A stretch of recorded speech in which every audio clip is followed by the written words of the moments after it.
Kembali lagi di channelku Rahmat Alakam. Untuk video kali ini kita akan masuk ke modul 10. Modul 10 mengenai data modeling dan aplikasi web sederhana menggunakan Shiny. Tetapi untuk video kali ini akan saya fokuskan untuk bab pertama, yaitu adalah supervised learning, linear regression. Nah, sebenarnya akan ada video selanjutnya untuk video unsupervised learning dan Shiny. Tapi untuk video kali ini kita hanya akan membahas tentang supervised linear regression. Oke. Lalu untuk sekedar mengingatkan bagi teman-teman yang belum memiliki filenya yang akan kita gunakan ya untuk pembahasan video kali ini, teman-teman saya lagi bisa ke repository GitHub DSIF-UPNYK ya. Di sini terus pilih teman-teman pilih yang praktikum 2020. Di sini lalu teman-teman pilih yang supervised linear regression.rmd. Ini teman-teman bisa download atau bisa teman-teman clone.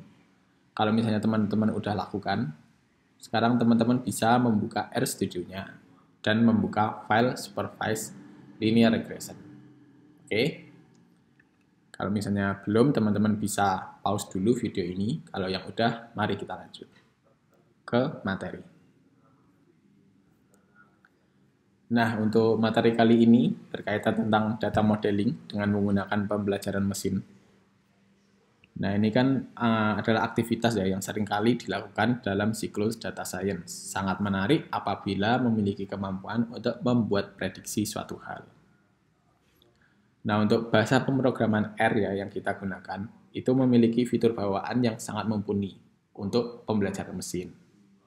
Terdapat sangat banyak paket-paket tambahan lain yang dapat melengkapi dan memudahkan pengguna untuk melakukan prediksi. Namun ya, ini ada namunnya, ada sayang sekalinya.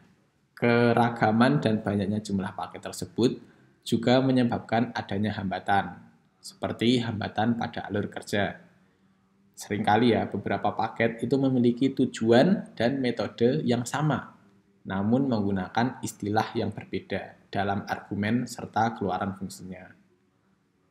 Nah, juga tidak jarang antar paket itu memiliki API, Application Programming Interface, yang berbeda-beda, sehingga pengguna harus menyesuaikan. Nah, untuk modul kali ini, modul 10 ini, kita akan memanfaatkan sebuah sistem yang bernama Tidy Models. Nah, Tidy Models ini memang dirancang ya untuk mengatasi permasalahan yang disebutkan di atas, sehingga pengguna dapat melakukan pembelajaran mesin dengan lebih mudah. Oke, sekarang kita waktunya untuk ngoding. Di sini kita akan mengimport ya library tadi, Tidy Models, Virum, dan Here. Ini kita sekarang tulis di sini. Oh, sorry. Library. Yang pertama, Tidy Model. Lalu ada Virum. Dan juga ada library here. Oke. Kalau udah, jangan lupa teman-teman untuk jalankan. Oke, kalau udah berhasil, ya tidak, ya seperti ini. Lalu modul ini juga kita akan langsung ya belajar menerapkan data modeling melalui studi kasus. Nah, untuk studi kasusnya kita akan menggunakan data nilai ujian nasional tingkat SMP di Kota Bandung. Datanya udah ada. Nama datanya adalah un_smp.csv dalam subdirectory data raw dan simpan sebagai objek bernama un_smp. Oke. Sekarang kita akan mengimport datanya. Tadi ini, jadi datanya akan disimpan dalam objek R bernama un_smp. Kita tulis un_smp di sini. Terus Virum here data raw. Oke, sekarang nama datanya. Nama datanya adalah un_smp.csv. Nah, terus di sini juga ada fungsi baru namanya glimpse. Glimpse ini adalah fungsi dari paket dplyr yang serupa dengan fungsi str. Coba kita jalankan. Oke, hasilnya seperti ini. Ternyata untuk data un_smp.csv itu ada sekitar 1409 baris dengan 8 kolom. Untuk kolom-kolomnya ada apa aja ini ya? Ada tahun, ada status, nama sekolah, jumlah peserta, bahasa Indonesia, bahasa Inggris, matematika, dan IPA. Teman-teman bisa juga melihat secara lebih jelas dengan menggunakan view UN SMP seperti ini. Nah, di sini bisa teman-teman lihat. Untuk tahunnya ini kalau nggak salah dari tahun 2015 sampai dengan tahun 2019. Lalu untuk statusnya ada negeri dan ada swasta. Terus ada jumlah peserta, bahasa Indonesia ini adalah nilai rata-ratanya ya untuk tiap sekolah, tiap tahun, dan seperti ini. Ada banyak yang lain. Oke. Nah, ini untuk tipe-tipe datanya. Tahun tipe datanya adalah data DPL untuk status karakter dan lain-lain sebagainya. Nah, sekarang akan kita mulai ya untuk mencoba melakukan prediksi nilai ujian mata pelajaran IPA berdasarkan variabel-variabel lain seperti tahun, status, jumlah peserta bahasa Indonesia, bahasa Inggris, dan matematika. Nah, tapi sebelumnya kita perlu mengubah tipe variabel tahun dari DPL menjadi karakter. Kalau teman-teman lihat di sini, tahun, ini kan tipe datanya masih DPL ya. Ini akan kita ubah menjadi karakter. Nah, untuk pengubahannya, caranya seperti ini. Oke, karena kita ingin ubah datanya UN SMP, ini juga UN SMP di sini. Terus data UN SMP ini akan kita mutate. Nah, yang akan kita mutate apa? Adalah variabel tahun. Tahunnya ini kita menggunakan fungsi as karakter, sehingga tahun yang tadi ini adalah tipenya DPL akan diubah menjadi karakter. Setelah itu kita juga bisa menggunakan fungsi glimpse, nah seperti ini, UN SMP, untuk melihat perubahannya. Kita jalankan. Ya, hasilnya seperti terlihat di layar. Tahun sudah berubah menjadi karakter tipe datanya. Nah, sekarang kita akan mencoba membuat perbandingan nilai ujian IPA antara sekolah negeri dan swasta. Perhatikan kode berikut ini. Di sini ada potongan kode ya. Potongan kodenya akan saya jelaskan. Saya akan coba jelaskan. UN SMP tadi ya, data yang udah ada beberapa perubahan, itu akan digrupkan berdasarkan status. Status di sini kan ada 2 kalau nggak salah. Ya emang bener ya. Ada negeri, ada swasta. Jadi dikelompokkan berdasarkan negeri dan swasta. Lalu di-summarize atau diringkaskan. Nilai IPA-nya itu yang tadi adalah nilai rata-rata dari tiap sekolah tiap tahun akan diubah nilainya digrupkan berdasarkan statusnya tadi negeri dan swasta. Terus juga ada ggplot. Kita akan membuat grafik dengan sumbu X-nya itu adalah nilai statusnya dan Y-nya itu adalah nilai IPA. IPA di sini yang udah menjadi rata nilai ujian IPA ya. Sekali lagi yang udah dijadikan ratanya. Lalu untuk isi grafiknya berupa kolom, geom kolom, dan ada beberapa tambahan atribut seperti sumbu X-nya ini. Itu kita kasih nama status sekolah, sumbu Y-nya kita kasih nama rata nilai ujian IPA, terus ada title, subtitle, sama caption. Oke, lebih jelasnya akan kita jalankan aja. Oke, di sini. Nah, di sini ada titelnya ya, SMP negeri versus SMP swasta. SMP negeri versus SMP swasta. Lalu subtitlenya ujian nasional SMP di Kota Bandung. Ini bisa teman-teman lihat di bagian ini. Terus untuk caption, di sini ya, open data Kota Bandung. Untuk sumbu X, status sekolah. Ini status sekolah. Sumbu Y, rata nilai ujian IPA. Terus kita juga menggunakan temanya adalah light, atau tema yang light itu, yang cerah. Ini seperti ini hasilnya. Kalau misalnya teman-teman lihat di sini ada perbedaan yang cukup mencolok bahwa SMP negeri itu nilai untuk rata nilai IPA-nya dari tahun 2015 sampai dengan 2019 itu lebih tinggi dibandingkan SMP swasta di Kota Bandung. Nah, ini ya tadi disimpulkan bahwa terdapat kemungkinan adanya pengaruh dari status sekolah terhadap nilai ujian IPA. Nah, terus sekarang buatlah grafik yang serupa untuk mempelajari kemungkinan pengaruh dari tahun ujian dan menganalisa kesimpulan apa yang dapat diperoleh dari grafiknya. Oke, kalau tadi itu kita grupkan berdasarkan status di atas ya. Bagian atas ini berdasarkan status. Sekarang kita akan grupkan berdasarkan tahunnya.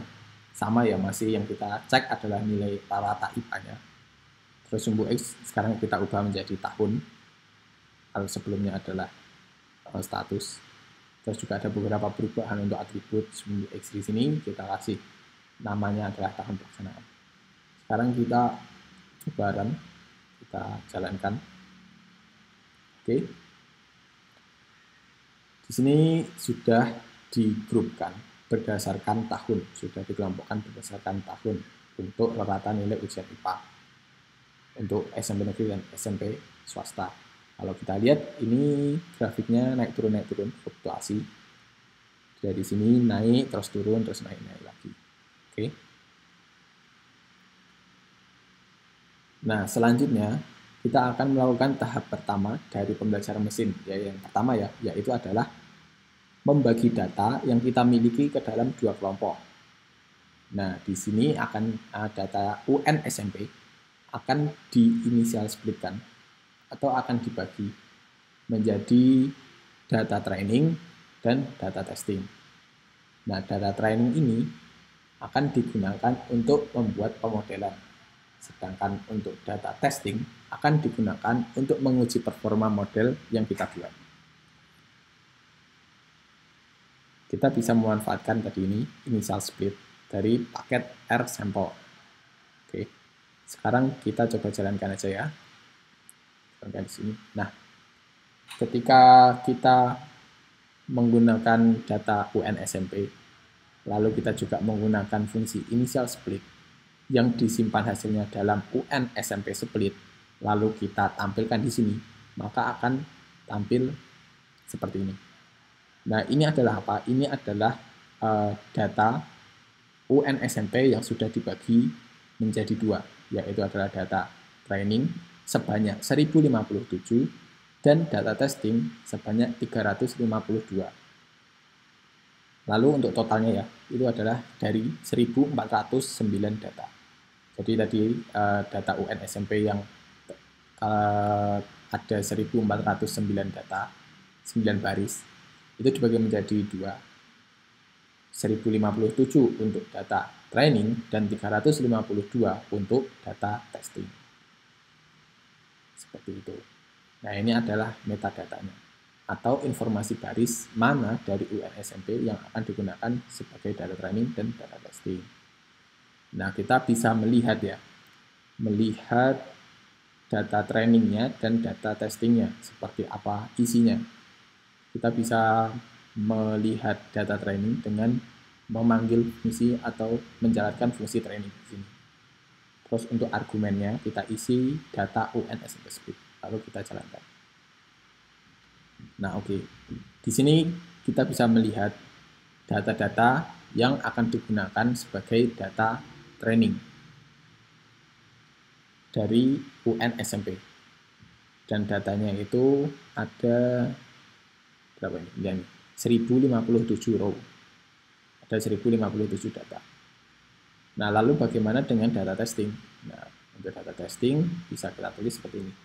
Testing, lalu kita masukkan argumen UN SMP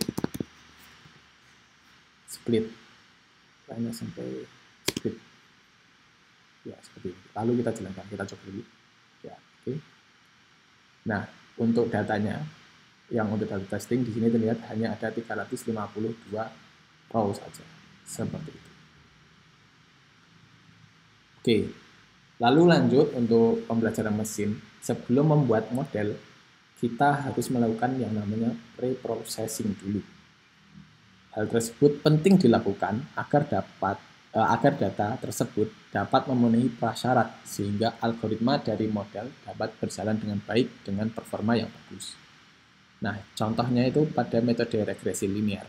Kita harus pada metode regresi linear diharapkan tidak terjadi multi-collinearity antar variabel prediktor. Nah, apa itu multi-collinearity? Multi-collinearity adalah ketergantungan antara beberapa variabel atau adanya korelasi atau hubungan kuat antara dua variabel bebas. Misalnya ya, dalam sebuah model regresi yang akan kita gunakan nanti, nilai dari sebuah variabel bebas atau variabel prediktor dapat berubah secara dramatis apabila ada penambahan atau pengurangan variabel bebas di dalam model. Dan nanti akan kita pelajari variabel prediktor itu apa aja, nanti akan kita jelasin.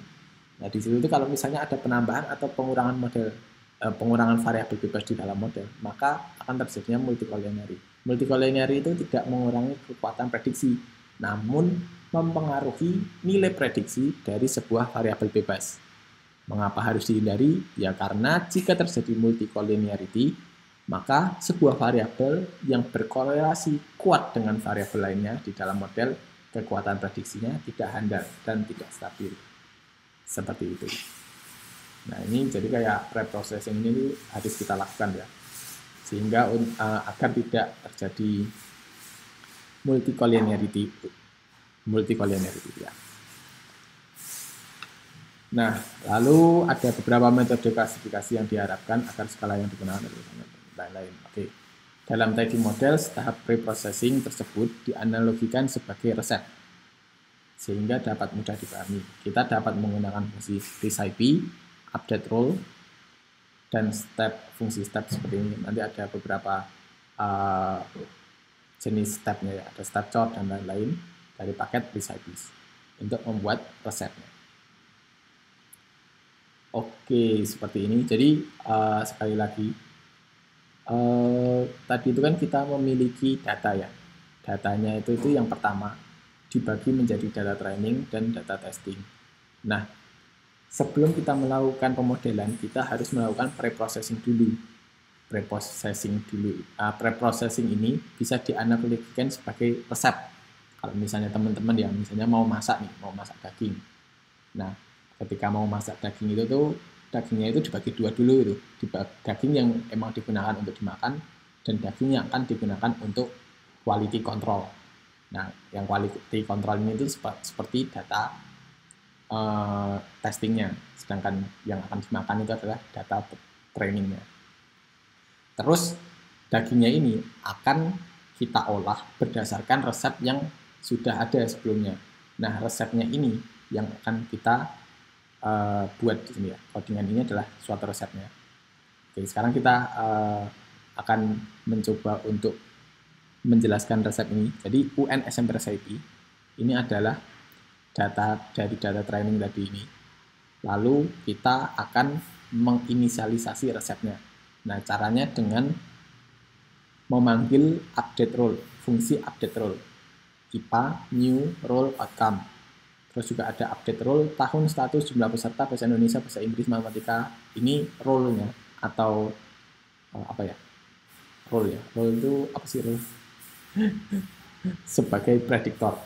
Jadi untuk IPA ini sebagai outcome-nya, terus role dari prediktornya itu adalah beberapa variabel lain seperti tahun, status, dan lain-lainnya. Terus juga ditambahkan lagi nama sekolah, itu role-nya adalah sebagai ID. Nah, lalu ada step char. Step char ini digunakan sebagai filter korelasi. Nah, untuk yang difilter ini adalah tahun dan status. Coba kita jalankan dulu, biar teman-teman bisa lebih paham. Semoga bisa lebih paham. Nah, tadi ya, kita kan di sini kita definisikan bahwa IPA itu role-nya sebagai outcome. Kalau kita lihat di hasilnya, IPA ini role-nya sebagai outcome. Terus untuk yang lainnya, tahun, status, jumlah peserta, bahasa Indonesia, bahasa Inggris, matematika itu sebagai prediktor. Nama sekolah sebagai ID. Kenapa kok kita memilih tahun, status, jumlah peserta, bahasa Indonesia, bahasa Inggris, dan matematika sebagai prediktor dan IPA-nya sebagai outcome, karena kita ingin menghitung atau memprediksi nilai ujian IPA berdasarkan variabel-variabel lainnya. Ya karena jelas ya kita ingin memprediksi nilai IPA, maka ya yang di outcome atau sebagai hasilnya itu adalah nilai IPA-nya. Sedangkan untuk prediksinya, karena berdasarkan variabel-variabel lain, maka tahun, status, dan lainnya itu sebagai prediktornya. Seperti itu teman-teman. Ya semoga teman-teman bisa lebih paham lah.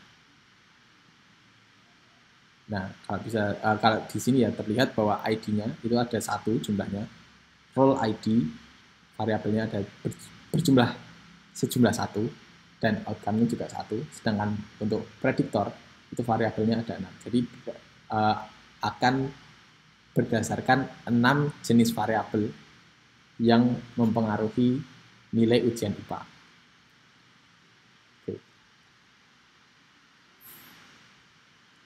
Untuk tahap selanjutnya, ketika kita udah menerapkan atau membuat resep gitu ya, yang telah kita miliki, nah data training maupun data testingnya itu akan kita prep dan kita bake, atau yang juga berasal ya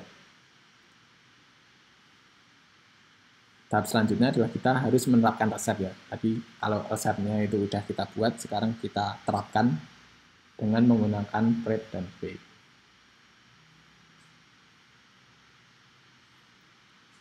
Untuk codingannya seperti ini.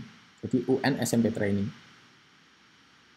UN SMP Training itu kita olah dari data resep UN SMP tadi. Terus kita preparasi. Prep itu adalah data apa yang kita butuhkan, gitu. Variabel apa saja didefinisikan di fungsi ini. Jadi data yang kita butuhkan, variabelnya apa dan lain-lain itu kita definisikan di sini. Ya, kita udah tahu lah ya untuk data apa dan variabel apa yang kita butuhkan, kita bisa mengambil dari resep yang sudah kita buat tadi. Nah, setelah itu kita bake atau kita akan melakukan pemrosesan training UN SMP split. Jadi yang kita proses tadi dari data trainingnya seperti ini. Terus kalau udah, kita lihat hasilnya seperti apa. Clean, pakai fungsi cleans. Oke. Terus juga sama. Kalau yang tadi yang kita gunakan adalah data training, sekarang yang kita gunakan adalah data testing atau yang kita ingin olah gitu ya, yang ingin kita proses datanya sehingga akan menjadi pemodelan. Kita menggunakan data testing. Kita jangan lupa menggunakan fungsi cleans di sini.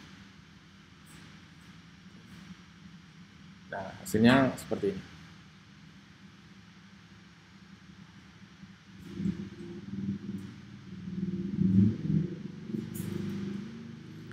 Nah, kalau udah ya, sekali lagi aku coba ulangi lagi. Pertama ya, datanya itu kita bagi menjadi data training dan data testing.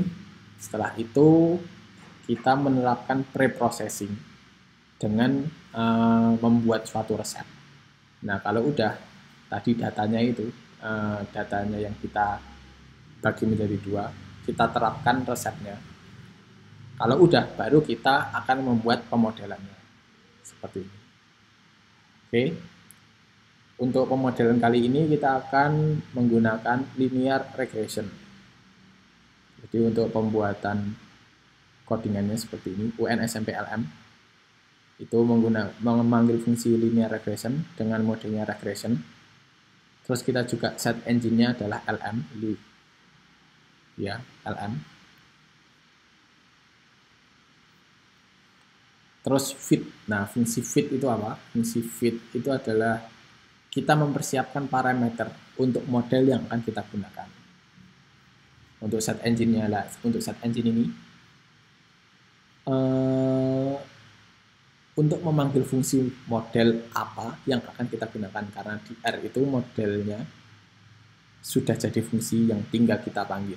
Jadi kita tidak perlu untuk mendefinisikan ulang atau menulis ulang codingan linear regression. Jadi kita tinggal ya udah ambil aja gitu set engine-nya linear dengan menggunakan LM argumennya. Terus kita jalankan. Nah, seperti ini. Nanti hasilnya setelah kita jalankan akan terlihat ada koefisien, terus juga ada intercept. Nah, ini ada tahun 2018, jumlah peserta, dan lain-lain. Oke. Selanjutnya kita akan menguji. Nah, setelah kita tadi lakukan pemodelan untuk data training, sekarang kita akan menguji performa modelnya. Untuk pengujian performa model, kita harus menggunakan data testing yang sudah kita siapkan tadi. Untuk penggunaan fungsi, kita bisa menggunakan fungsi metrik dan menggunakan fungsi metrik dari paket yardstick seperti ini. Jadi UNSMPLM. Nah, ini kita prediksikan ya, UNSMP testing tadi. Terus kita bin kolomkan dengan UNSMP testing dengan pemanggilan fungsi metrik, truth-nya IPA dan estimate-nya spread seperti ini. Lalu kita jalankan. Nah, setelah dijalankan, maka kita akan melihat ya hasil pengujian performa pemodelan yang telah kita lakukan. Jadi ada untuk RMSE-nya sekian, RSQ-nya sekian, dan MAE-nya sekian nilainya. Seperti itu. Aku akan mencoba untuk menambahkan sedikit beberapa codingan. Bagaimana jika kita ingin melakukan pemodelan dengan menggunakan random forest. Nah, ini aku akan mencoba untuk mencontohkan kepada teman-teman sekalian. Oke. Yang pertama adalah kita mendefinisikan variabelnya UNSMP, di sini aku kasih nama UNSMP RF.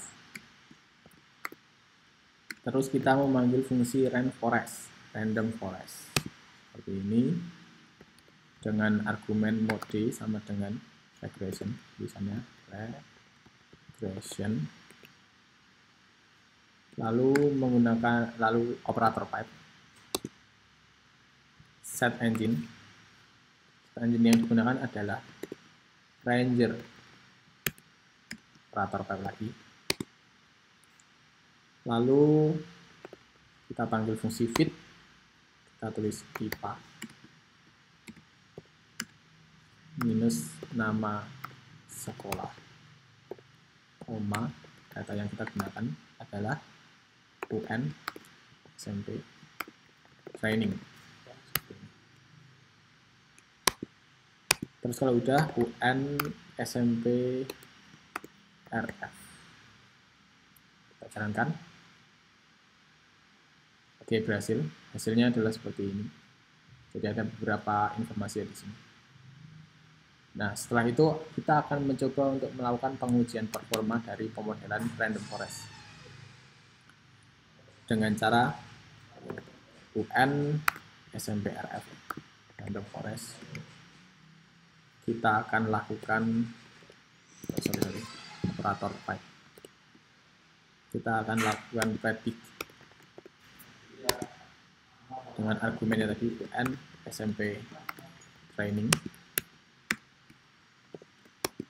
Lalu bin kolom kita panggil fungsi bin calls UN SMP training juga.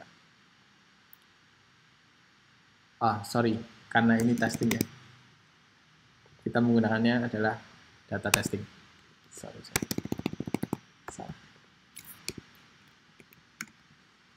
Lalu setelah itu metrik, kita panggil fungsi matrix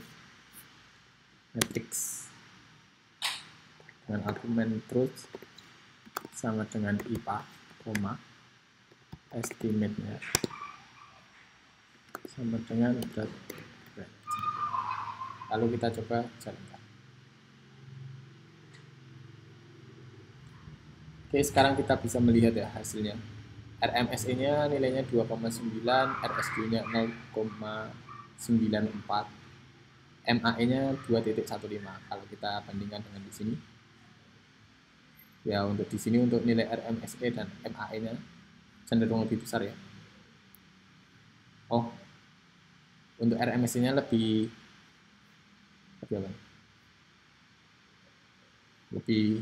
kecil di sini. Untuk MI-nya lebih besar.